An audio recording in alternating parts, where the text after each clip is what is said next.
doy gracias a la Escuela del Ministerio Público por esta invitación de poder transmitir las experiencias que mi estadía dentro de esta casa laboral me permite pues el día de hoy compartirles. Entiendo que este curso está dirigido a los asistentes de función fiscal, lo cual me remonta a mis inicios en el Ministerio Público, en donde efectivamente incursioné justo a través de ese cargo. Permítanme entonces, y en retribución de lo que tanto la escuela como la misma casa me ha permitido aprender, el poder retribuirles a ustedes, jóvenes, integrantes dentro de la función de asistente de función fiscal, al siguiente tema para el cual me han convocado. Se me ha asignado a mí la etapa intermedia dentro del contexto del nuevo modelo procesal penal. Esta etapa intermedia ciertamente se caracteriza por tener dos figuras procesales muy puntuales, el sobreseimiento y la acusación. El orden que el legislador ha dado a estas dos figuras procesales ha sido de la manera como lo acabo de reseñar, vale decir, en primer orden el sobreseimiento, luego la acusación. ¿Cuál es el sentido de esto? Si nosotros observamos el artículo 344 del Código Procesal Penal, vamos a ver que es el artículo con el cual empieza a ser regulada la etapa intermedia. Este artículo contempla la figura de sobreseimiento y nos reseña cuáles serían las causales de la misma. Un asistente de función fiscal, con perfil de fiscal, tal como lo exige ya el nuevo reglamento, tiene que estar atento dentro de ese apoyo valiosísimo que da al desempeño fiscal, que este sobreseimiento contiene 4 literales. Repasar el artículo 344, el inciso 2, nos va a permitir ver que son 4 literales que contienen las causales del sobreseimiento. Una lectura atenta de las mismas nos permite observar que el que haya 4 literales no significa necesariamente que sean 4 causales, son mucho más. De hecho, el literal A del inciso 2 del artículo 344 del Código Procesal Penal nos va a señalar 2 presupuestos. El hecho no ocurrió o no se le puede atribuir al imputado. Es decir, en este literal encontramos no una causal, sino 2. Así como el literal B, que contiene 4 causales. Nos habla acerca de la causal por atipicidad, el tema de la culpabilidad, la no punibilidad, y dentro de eso, pasando a lo que era tipicidad, olvidé mencionar el tema si existe una causal de justificación. Entonces encontramos en esas 4 figuras justamente 4 causales más que se sumarían a las 2 anteriores, que hasta el literal B vamos entonces encontrando que son 6 causales. 6 causales tienen que ser sumadas a lo que señala el literal C del artículo ya citado, que justamente nos regula que el sobreseimiento procede cuando hay también una prescripción de la acción penal. Entonces ya vamos viendo ahí 7 causales. El literal D, que trata lo que en buena cuenta podemos llamar la insuficiencia de probanza, y nos va a hablar acerca de situaciones en donde no existe razonablemente la posibilidad de incorporar nuevos elementos en la investigación, y hay un vocablo que no es una disyunción, sino más bien una conjunción, que como consecuencia de esto no existe la posibilidad de poder enjuiciar al imputado. Es decir, el literal D contempla una causal. Les decía que es necesario reparar en esa lectura atenta de estas causales, porque el sobreseimiento, este artículo, el 344, su inciso 1, nos va a informar y nos va a ilustrar que solo debe acusarse cuando exista base suficiente. Es una palabrita, el término base suficiente, que debemos tenerlo bastante presente.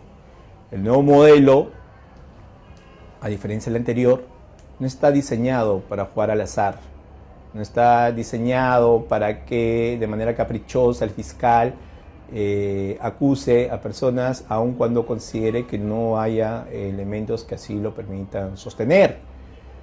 La base suficiente que señala el inciso 1 del 344 del Código Procesal Penal nos remite pues a que esta base suficiente lo vamos a encontrar si y solo si la acusación logra superar esos 4 literales del inciso 2 del artículo 344 del Código Procesal Penal. En buena cuenta, entendamos que esos 4 causales, el sobreseimiento es como un test que cuando el fiscal ustedes, asistentes de función fiscal, observen que el fiscal está transitando por una duda casi existencial de si debe acusar o no, esa causal, esa manera de despejar la duda, no puede ser otro modo más que de aplicar ese test.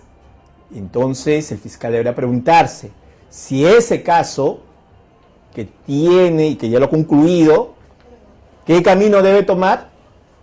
Pues entonces el fiscal debe plantearse ese test. Vale decir, si esa investigación supera el literal A, es decir, si ocurrió el hecho, si se le puede atribuir al imputado, ya damos por superado una primera causa, un primer literal de este artículo. Y así sucesivamente con cada uno de los ítems que ya he reseñado, el fiscal debe contrastar su investigación a la luz de estos literales del inciso 2 del 344 del Código Procesal Penal.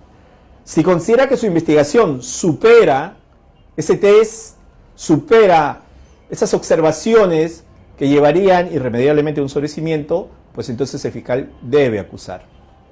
Entiéndase entonces que la base suficiente de la cual hace reseña el legislador, debemos pues encontrarlo justamente en el contraste de la investigación con esos 4 literales ya mencionados. Siendo así, entonces, podemos decir nosotros que el sobreseimiento, estas causales, en buena cuenta, pues que lo pongan antes de la acusación porque nos sirve de ese primer filtro.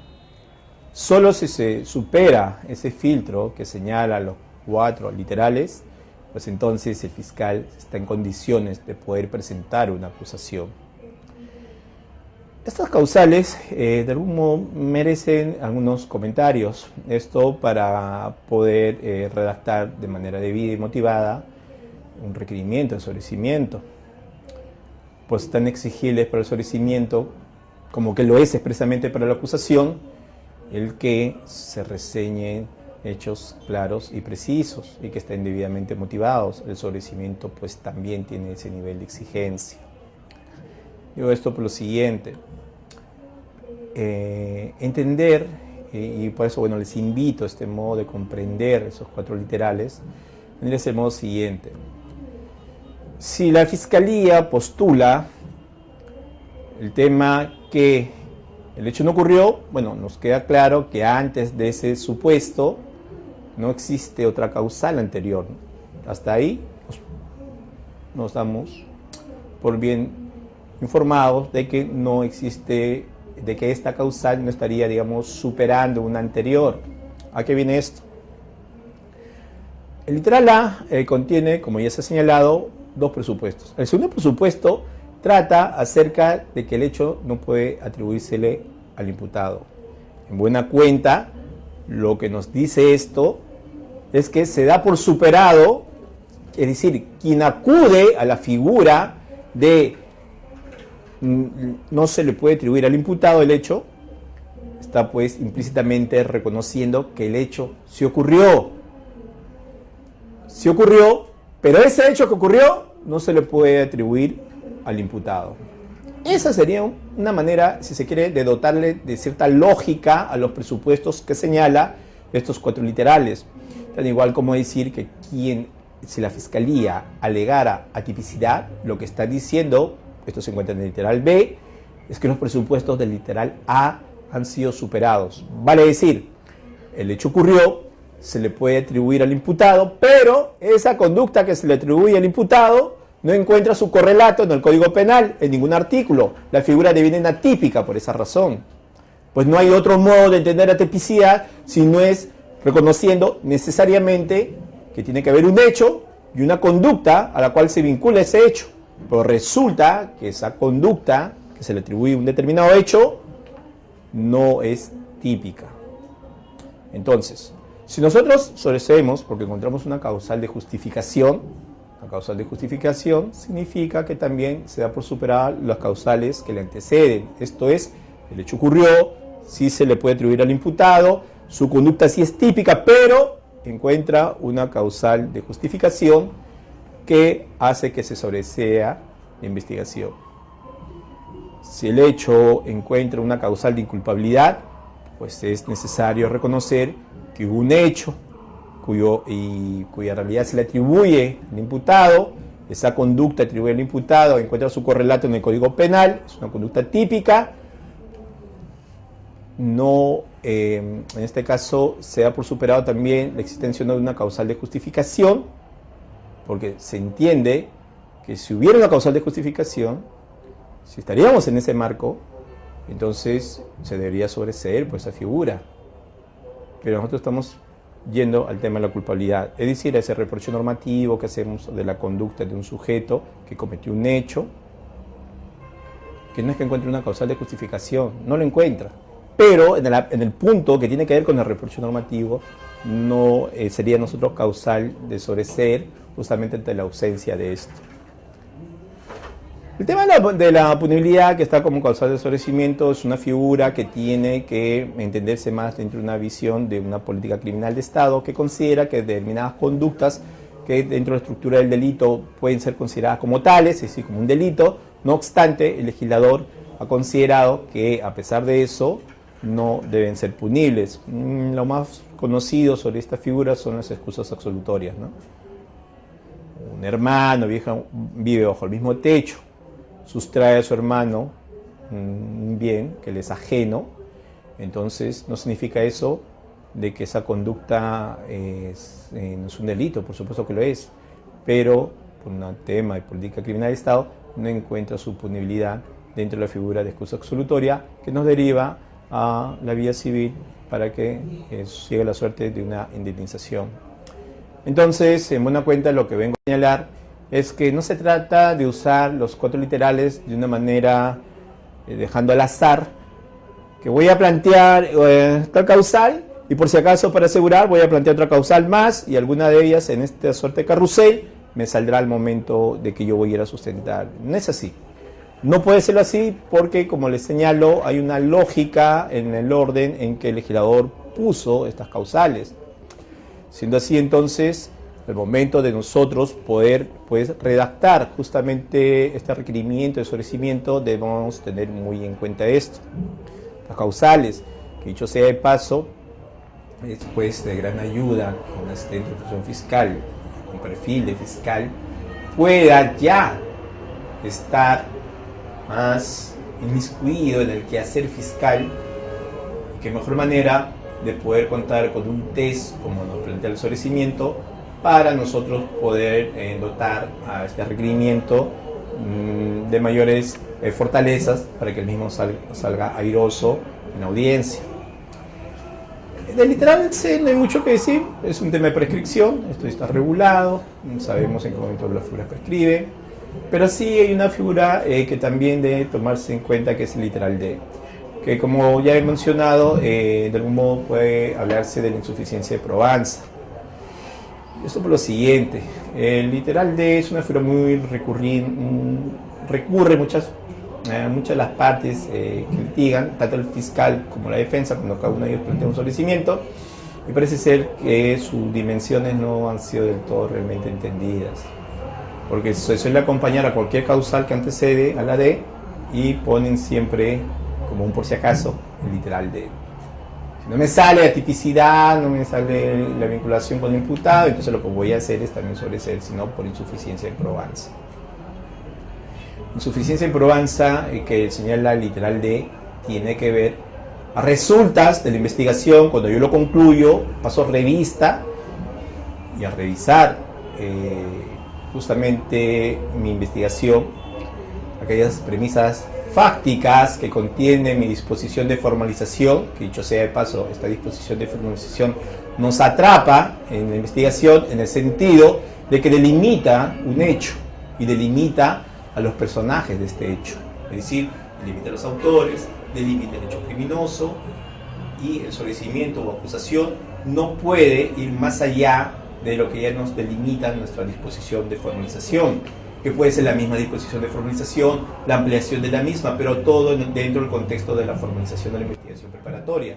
Entonces, decía que el literal D debe entenderse en contraste de mis premisas fácticas de las cuales partí mi formalización de la investigación preparatoria versus el resultado de aquellos medios que he podido recabar durante la investigación, si efectivamente estos medios pueden sostener o no aquellas premisas. Si considero que no lo puede sostener aquellas premisas, aquella hipótesis de trabajo, aquella hipótesis de investigación, pues entonces, aun cuando el fiscal considere en su fuero interno que ese sujeto le parece que sí es culpable, ya le dijeron extraoficialmente, pero lo único que existe, como bien sabemos, es lo que está en la carpeta fiscal, entonces el fiscal pues tendrá que recurrir frente a una insuficiencia de probanza al literal D. Entonces, el literal D no es más que el resultado del contraste que hacemos del resultado de la investigación ya formalizada con la disposición de formalización de la investigación preparatoria. Es pues entonces importante poder reparar en esta figura procesal. Es también muy importante el poder entender esa secuencia lógica para ya desterrar viejas costumbres de ir jugando al azar y poner cuantos causales me permita el código para ver cuál de ellas me sale. Eso le resta seriedad. Resta seriedad porque no se está asumiendo una posición indefinida que demuestre convicción por parte del operador. Sobre este tema, ustedes, asistentes de función fiscal, permítanme ilustrarles compartiendo algunas experiencias que tienen que ver justamente con esta figura del sobrecimiento.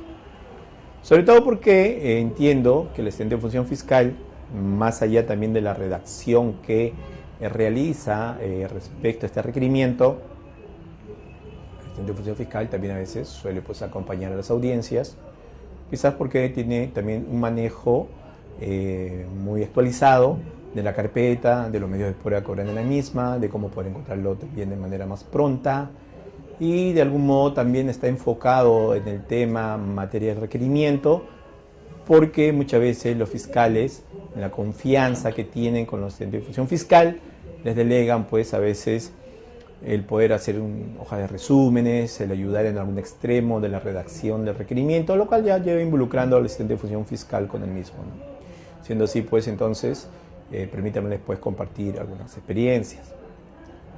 Alguna vez cuando una defensa planteaba el tema que su sobrecimiento planteado por la defensa era en función de la tipicidad, señalaba al juez, mi persona señalaba al juez, que entonces, siendo ese el postulado, se daría por superado pues el debate acerca de si el hecho ocurrió o no, así como también el debate de si ese hecho se le puede atribuir al patrocinado de ese abogado, puesto que si me plantea tipicidad, estamos pues entendiendo que si ocurrió el hecho, sí se le puede atribuir a su patrocinado, pero que esa conducta que se le atribuye a su patrocinado resulta que es atípica según lo que la defensa postula. Cuando expresé eso, recuerdo que el abogado exclamó y dijo: no, en ningún momento yo he reconocido.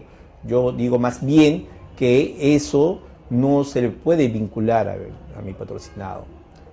Entonces, en ese momento la fiscalía pidió por intermedio del juez que reconduzca pues entonces la causal que vamos a debatir, puesto que no vamos a debatir todas las causales que contiene el 344, sino la que precise la defensa en ese momento. Si me va a hablar de que no se le puede al imputado, pues entonces que recalifique, que señale de que esa va a ser la causal que vamos a debatir, es decir, si existen elementos o no que vinculen al imputado con el hecho.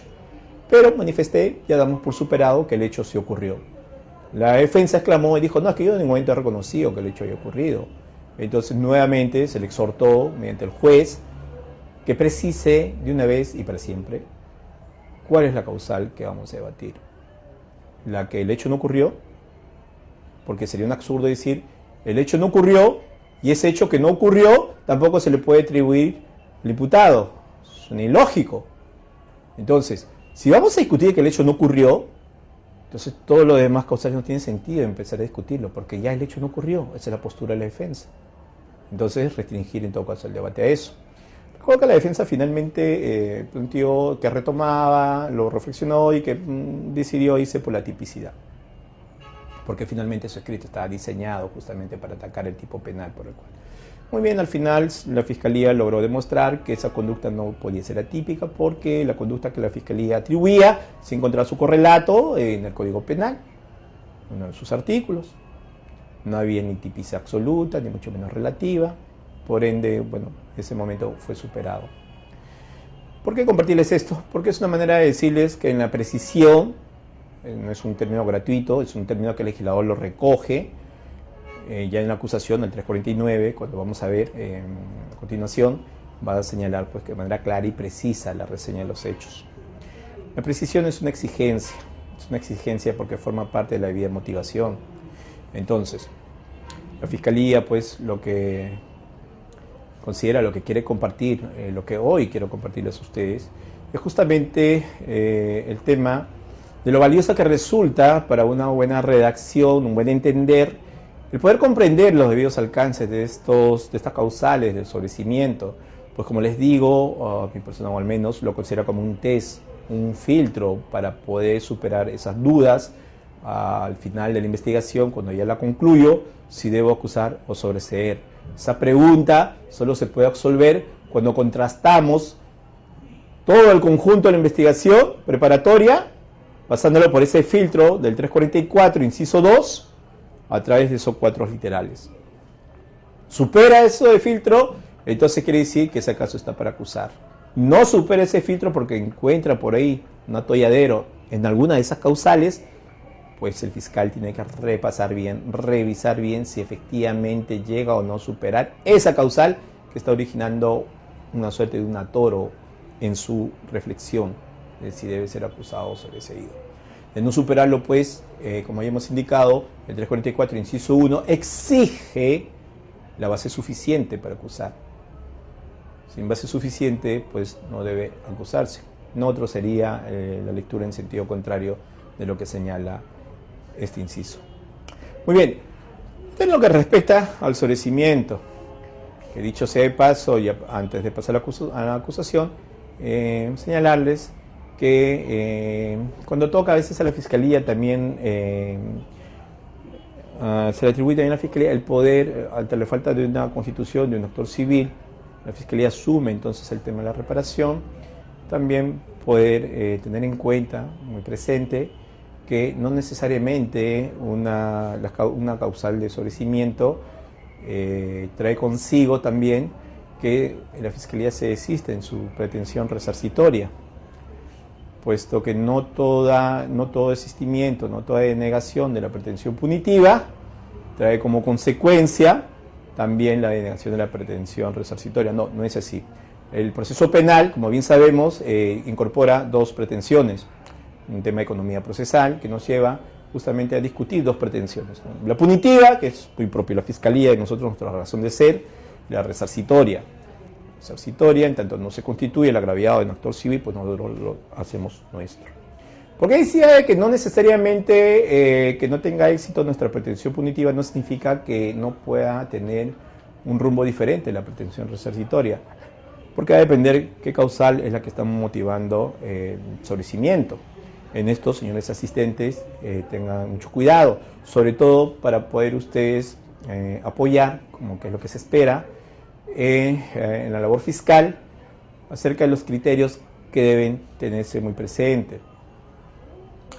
Pretensión punitiva que señale que el hecho no ocurrió, definitivamente, una causal de sobrecimiento que señala que el hecho no ocurrió, definitivamente no puede traer como un correlato que aparte se discute una pretensión resarcitoria. No lo puede.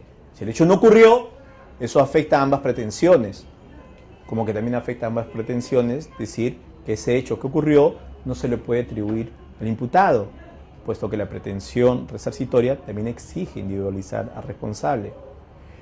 El punto es, ¿qué sucede cuando yo digo que el sobrecimiento es por atipicidad? Eso implica que tampoco debe subsistir la pretensión resarcitoria. Pongamos un ejemplo. Como bien sabemos, el delito de daños solamente es punible en tanto el daño sea doloso.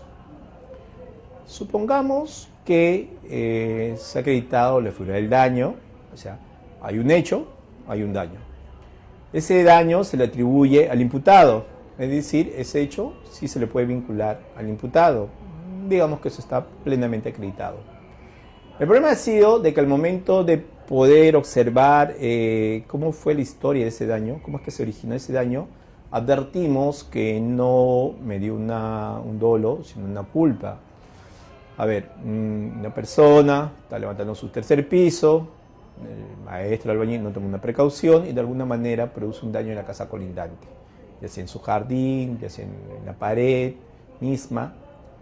Entonces el daño está acreditado, el daño existe, la responsabilidad, digamos que ya lo hemos identificado, quién es. Pero el tema sería de que este daño, al no ser doloso, sería culposo. ¿Significa eso acaso que la pretensión resarcitoria, esa segunda pretensión, no debe subsistir si se archiva por la tipicidad? Pues sí, la pretensión resarcitoria puede continuar su camino.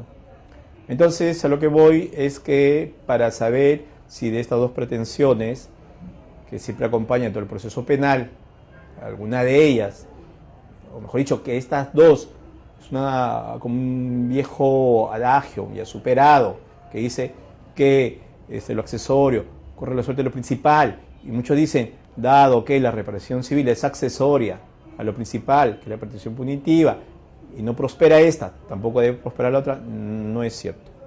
No es del todo cierto, puesto que hacemos las distinciones como lo que acabo de señalar. Eso debe tenerse presente. ¿Por qué? Porque eso nos llevaría entonces a tomar conciencia que cuando la Fiscalía también asume esa pretensión, esa segunda pretensión, la pretensión resarcitoria, debe pues sus requerimientos ir acompañado con fundamentos acerca de por qué debe resarcirse ese daño con el respectivo monto debidamente motivado como indemnización. Puesto que no basta para tal fin señalar que el hecho ocurrió, que es un delito y como es un delito debe pagar. El tema de la pretensión resarcitoria tiene su propia lógica. Entonces de eso tampoco no podemos nosotros evadirla. Si queremos motivar una reparación civil, pues tenemos que motivar de acuerdo a la lógica del proceso civil, que ya está ampliamente ilustrado a través de su propio código y la manera como debe procederse a fundamentar dichas pretensiones, pues las sumas tampoco pueden ser caprichosas. Entonces, dicho esto, toca, entiendo, pasar al artículo que regula la figura de la acusación. Esta figura la encontramos en el artículo 349 del Código Procesal Penal y va a darnos un largo listado acerca de qué debe comprender, qué debe interiorizar esta figura de la acusación. Hay varios puntos acá que debemos resaltar. En principio, como vuelvo a señalar, el código, ya en la figura de la acusación, habla acerca de que de manera clara y precisa debe ser reseñada el hecho. Esto es importantísimo, importantísimo, porque una acusación, la audiencia que va a motivar una acusación está segmentada en tres partes. Toda acusación pasa por un control formal, en donde justamente la redacción clara y precisa de los hechos adquiere, digamos, bastante nivel de exigencia por las partes. Luego va a pasar un control probatorio y un control sustancial. El orden entre probatorio y sustancial va a depender mucho también del criterio del juez. Esto es, del control formal podría tranquilamente pasar a un control sustancial, pero sucede que algunos jueces consideran que si la otra parte ha presentado un solecimiento por insuficiencia de probanza, entonces dicen, si es insuficiencia de probanza, necesitamos entonces primero ejercer un control probatorio para ver si se condicionó con el control sustancial bajo la figura del solecimiento. Muy bien, entonces, les señalaba que la acusación pues exige que la redacción de la misma sea de manera clara y precisa. La redacción de manera clara y precisa nos lleva, y así lo señala también el artículo que regula la acusación, el 49, inciso 1, que tantos hechos se atribuya, pues tantos hechos tendrán que ser reseñados de manera clara y precisa. Entonces, esto pues implica que si uno va a atribuir un hecho A, un hecho B y un hecho C, pues esos hechos, esos tres hechos van a tener que ser desarrollados, van a tener que ser motivados, por qué se le atribuye tal y tal hecho. Entonces, en buena cuenta, la redacción de la acusación, y para eso ustedes, señores asistentes, deben estar muy atentos,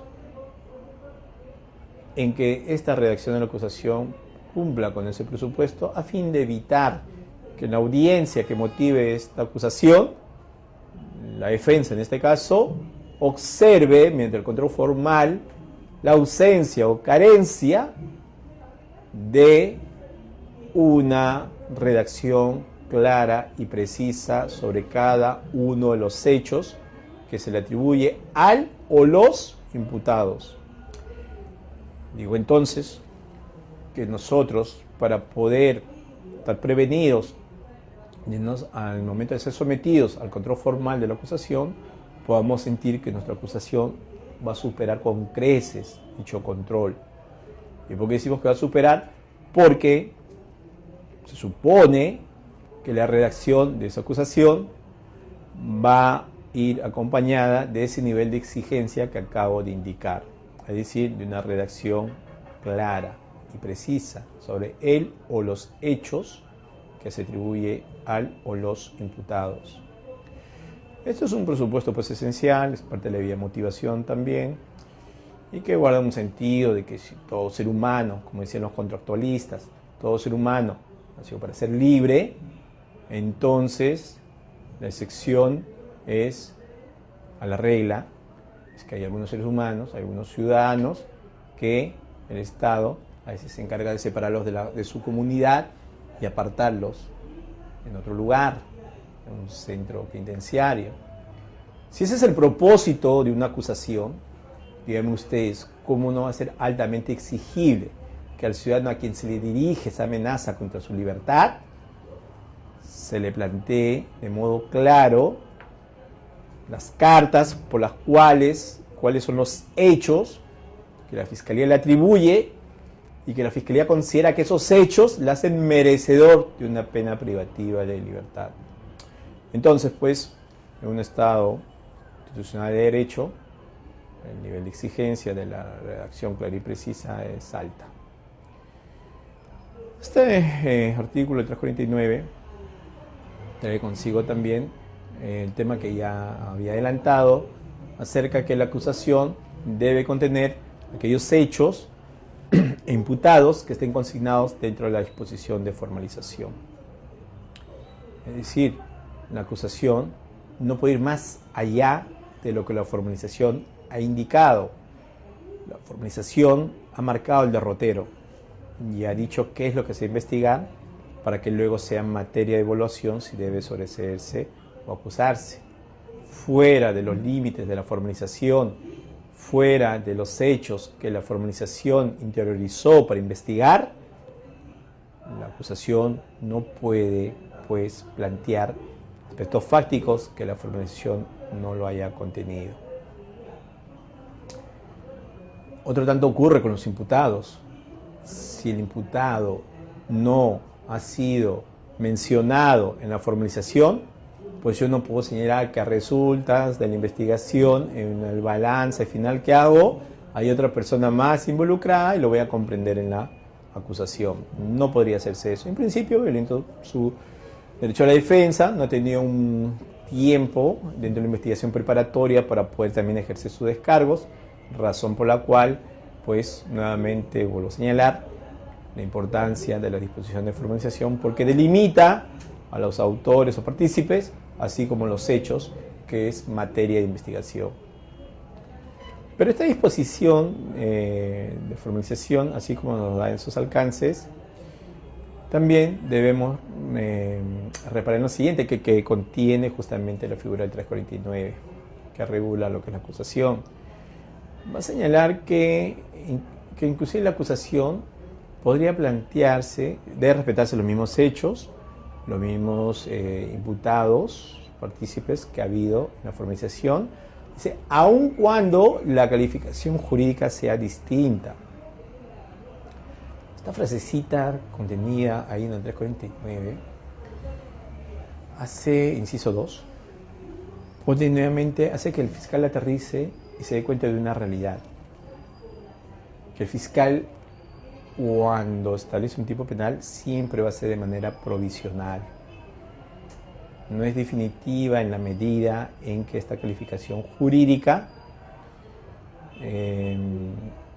siempre va a ser susceptible de poder sufrir algunos cambios. Vale decir, la calificación jurídica de con la cual se parte una diligencia preliminar no necesariamente ha de ser, no ha de ser la que va a acompañar en la disposición de formalización, como también es cierto que la calificación jurídica de la formalización no necesariamente debe repetirse en la acusación, puesto que la acusación podría, y así lo permite el Código, señalar una calificación jurídica distinta. ¿Se vulnera el derecho de defensa? No. El Código señala, pues, que esta calificación jurídica distinta no involucra, puesto que no lo permite, que se agregue un hecho diferente o se agregue un imputado no contenido en la formalización. Cumpliendo estos dos presupuestos, el tema fáctico y el tema de participación, entonces la Fiscalía podría señalar una calificación jurídica distinta. Sí, el Código lo permite. Ciertamente entendemos que una calificación jurídica distinta se entiende que ha de ser una calificación que de algún modo guarda cierta vinculación, cierto parecido con un tipo penal anteriormente mencionado en la formalización, como puede suceder dentro de los tipos penales específicos contemplados dentro de tipo penal general, ¿no? Es decir, delitos contra la administración pública, ¿no? Ya, entonces eso contempla un abanico de delitos de los cuales se toma postura en la investigación preparatoria por uno de ellos, y ya en la acusación sería un absurdo, pues, presentar por algo distinto al tipo penal genérico, más sí al tipo penal específico. Podría ser un caso entre que uno postula inicialmente colusión y en la acusación advierte que la figura se inclina más por negociación incompatible. Muy bien, entonces esta suerte de recalificación que la Fiscalía podría realizar dentro de la acusación es un hecho permitido por el 349 del Código Procesal Penal. Entonces, señores asistentes, el valor de esto, de tomar en cuenta estas dos figuras, que dicho sea de paso, estas dos figuras podrían inclusive ser incorporadas dentro de un solo requerimiento. Se conoce esta figura como requerimiento mixto, que no es otra cosa que un requerimiento que contempla en un extremo el sobreseimiento, en un extremo la investigación del sobreseimiento y en otro extremo la acusación. Una manera de sugerirles una redacción de la misma es que si se trata, por ejemplo, del mismo imputado que está originando un requerimiento mixto y el hecho es uno solo, pues ese hecho nárrenlo como un hecho que vincula a ambos requerimientos y luego ya ustedes van cumpliendo con los presupuestos de cada uno de estos requerimientos partiendo de ese hecho. O sea, no hay necesidad de copiar y pegar cuando se va a repetir el mismo hecho que está originando un extremo el sobreseimiento y en otro extremo la acusación. Ciertamente un requerimiento mixto implica que, al igual como lo señala el Código, en ese orden que señala el Código, que se discuta primero el sobreseimiento, el extremo del sobreseimiento y después el extremo de la acusación. Entonces, pues, señores asistentes de función fiscal, lo que la escuela me ha permitido transmitirles el día de hoy es justamente el modo de cómo comprender estos dos requerimientos, el requerimiento de sobreseimiento y el requerimiento de acusación, y dotarle de cierta lógica, sobre todo en el primer requerimiento del cual me he explayado, de dotarle un sentido secuencial a cada uno de esos literales, y poder de ese modo advertir que una redacción mucho más precisa pues exige que a la vez se precise de manera muy adecuada cuál es la causal más pertinente para el hecho que nosotros queremos sobreseer, como que también se exige la precisión y claridad en la acusación para poder nosotros dar un hecho que al ser redactado de tal magnitud, con tanta claridad y precisión, puede hacer así transmitible nuestras conclusiones de por qué, narrado así el hecho, ese ciudadano debe ser privado de su libertad si es que esta es parte de la sanción penal.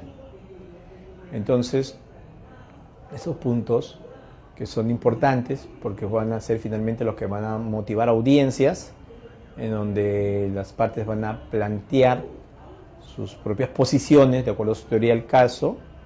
Entonces es pues necesario tenerlas muy en cuenta. No quiero terminar ya esta participación en la que compete este módulo sin expresar que gran parte del resultado de las audiencias va a depender bastante del tema de la redacción de estas dos figuras.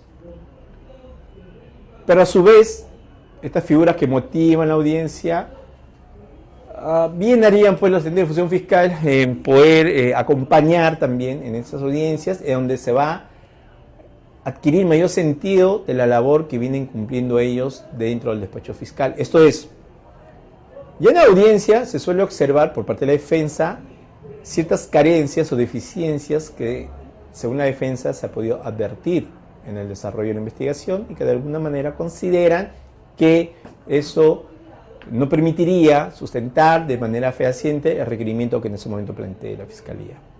Entonces, esto quiere decir que justo en el camino, en la parte donde vamos ya a sustentar, digamos, una acusación, por poner un ejemplo, recién vamos a encontrarle sentido a toda esa labor administrativa que venimos realizando en el desarrollo de la investigación preparatoria, porque ahí recién entendemos que a veces el no hacer bien o el dejar de hacer algo trae como consecuencia posteriormente un resultado que va a ser aprovechado por la defensa para observar justamente nuestros requerimientos. Siendo así, pues, entonces debemos forzosamente concluir que cual sea el rol que nos toca cumplir dentro del proceso penal, cual sea nuestra trinchera que nos toca ocupar dentro del mismo, sea como fiscal, como asistente de función fiscal, así como asistente administrativo, pues nos toca hacerlo de la mejor manera posible para poder brindar un mejor producto a través de los diversos requerimientos que nosotros vamos a plantear posteriormente. Siendo esto así, entonces, señor asistente de función fiscal, no queda más que exhortar el poder ser siempre diligentes en la redacción de la misma. Y ya para despedirme, sobre todo, aplaudir esa voluntad de aquellos estudiantes que se han inscrito en un curso que de algún modo sé que va a ocupar un tiempo y un espacio en sus vidas en lo que dure, va a distraer quizás otros asuntos que ustedes tenían que atender, pero finalmente recordemos que este trabajo es un trabajo, el derecho es un trabajo netamente intelectual, por lo tanto, solamente el constante aprendizaje, la constante lectura, solo eso nos va a permitir el poder cada vez desarrollarnos de manera más óptima, puesto que nuestro desempeño manual, una labor manual dentro de la disciplina del derecho, que sí lo hay, pero que no tiene la misma dimensión del trabajo intelectual, que es el que más nos absorbe este tipo de trabajo. Entonces, pues, señores asistentes de función fiscal, en la medida que así su tiempo los permita, involúcrese pues siempre en los cursos que da la escuela, así como en temas de autocapacitación a través de los textos que ustedes vayan adquiriendo, puesto que, como lo señala, este trabajo solo se sostiene por esto.